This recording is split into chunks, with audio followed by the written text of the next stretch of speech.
Mereka selalu mengatakan, ya, kan peringatan Maulid Nabi ini didukung oleh ulama-ulama besar. Ibnu Hajar menganjurkan Maulid Nabi, Imam An-Nawawi menganjurkan Maulid Nabi, Abu Syamah juga menganjurkan Maulid Nabi. Dijawab oleh Syekhul Islam Ibnu Taimiyah dengan jawaban yang sangat indah. Dengarkan ya ikhwan.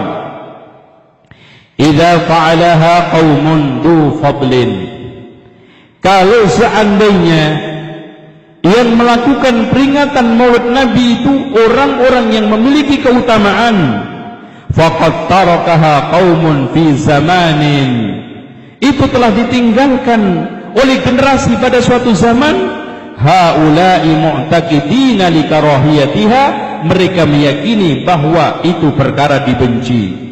Wa angkaraha qaumun, bahkan ada sekelompok kaum yang mengingkarinya, lidzalika, terhadap perkara itu, yaitu peringatan Maulid Nabi.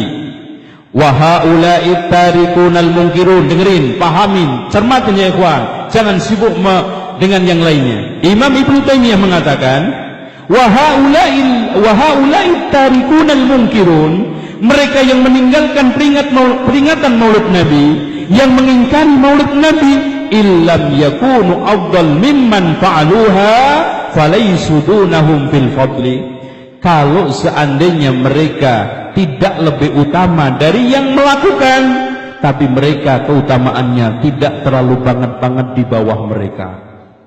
Artinya mas, yang kalau seandainya mereka mengatakan, kan imam-imam besar melakukan Maulid Nabi, ada imam yang lebih besar menolak peringatan Maulid Nabi. Kalau ada mereka mengatakan yang melakukan peringatan Maulid Nabi kan imam-imam yang punya keutamaan, ada imam-imam sunnah yang memiliki keutamaan lebih atau minimal sejajar yang mengingkari Maulid Nabi. Kalau seandainya yang menolak dan yang menerima sama-sama satu derajat atau di bawahnya, yang menerima di atasnya, yang menolak di bawahnya, yang menjadi hakim siapa mas? Katanya Syekhul Islam Ibnu Taimiyah, pada saat itu fa in tanaza'a haula qad fatakunu hina idin, pada saat itu qad tanaza'a ulul amri, pada saat itu ahli ilmu berarti sedang berselisih. Kalau memang berselisih, faturaddu ilallahi war rasul, kita kembalikan kepada Allah dan Rasulnya, wa kitabillahi wa sunnati rasuli, kepada kitabullah dan sunnah Rasul.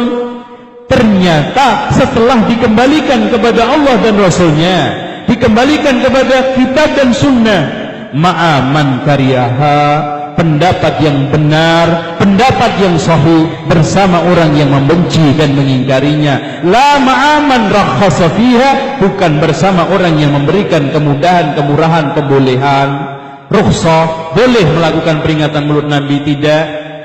Thumma ahmatul mutaqaddimin, Masya Allah, ini dengarkan kalimat yang indah. Kemudian kebanyakan, semua bahkan mayoritas orang-orang yang mendahului mereka, alladzina hum afdal minal mutaakhirin, yang lebih utama ketimbang manusia yang datang belakangan. Yakin sahabat lebih utama dari ulama manapun, lebih utama mereka-mereka yang telah mendahului dari kalangan sahabat khulafaur rasyidin dibanding dengan mutaakhirin sekalian. Ma'a haula'i tarikinal munkirin, bersama orang-orang yang tidak Maulid Nabi dan mengingkari Maulid Nabi. Ya ikhwan, mau apa lagi?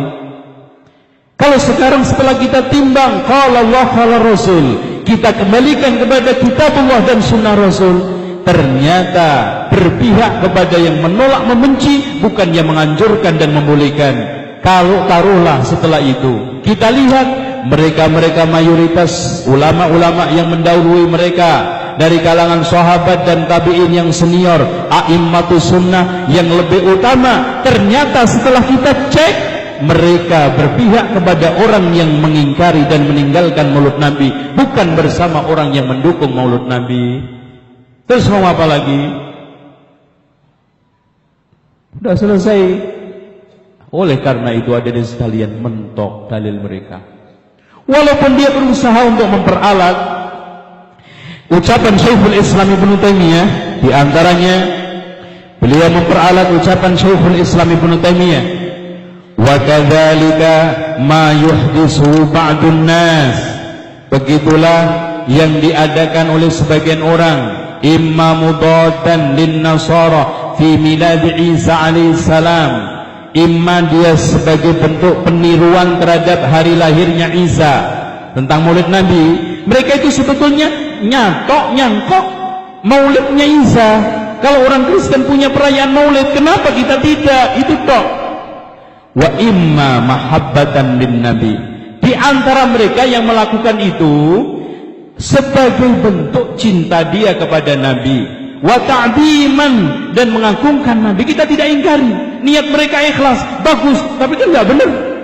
Wallahu qad yusibuhu, mungkin Allah memberikan pahala ala hadhil mahabbah wal ijtihad, atas kecintaan dan ijtihad ini, la ala al bidah, bukan memberikan pahala terhadap kebid'ahan. Dijadikan dalil Syekhul Islam mendukung maulud Nabi. Padahal ya ikhwan, Imam Ibnu Taimiyah sama juga seperti Imam Syafi'i. Sama. Bukan berarti dukung kebatilan. Ini menunjukkan objektivitasnya Imam Ibnu Taimiyah. Kalau memang dia cinta dengan benar, kalau memang sekarang dia melakukan itu atas dasar mahabbah, dikasih. Tapi tetap bid'ah tetap ditimbang bid'ah, mahabbah ditimbang mahabbah. Ditimbang fa amma man saqulat mawazinuhu wa amma man khafat. Bukankah seperti Imam Syafi'i, dari sisi sholatnya di masjid atau di rumah yang hasil gosopan, rumah hasil rampasan, dari sisi sholatnya dapat pahala, tapi hasil rampasannya tetap dapat dosa. Bukan pelin-pelan. Dan sama sekali Imam Syafi'i, kita Imam Syafi'i berarti dukung merampok ini. Ya Allah, kesimpulan kok begitu cerdas tapi kebablasan? Enggak. Imam Syafi'i tidak pernah membenarkan orang nyuri rumah, tidak membenarkan orang gosok, memaksa mengambil hak orang lain. Tapi Imam Syafi'i sangat objeknya mengatakan dari sisi sholatnya di masjid memenuhi syarat rukun, sunnahnya dipenuhi sah, tapi tetap anda dosa karena nyuri rumah. Begitu juga Syekhul Islam. Dari sisi anda mahabbah, kalau mahabbahnya benar, dikasih pahala oleh Allah, tapi bid'ah tetap bid'ah, maka muncul kaidah bid'ah idhafiyah. Dari sisi cinta dapat pahala, dari sisi dakwah anda dapat pahala. Kalau seandainya dakwahnya benar, tapi dakwah dibetul-betulkan dengan maulud Nabi, itu soal lain. Selesai. Apalagi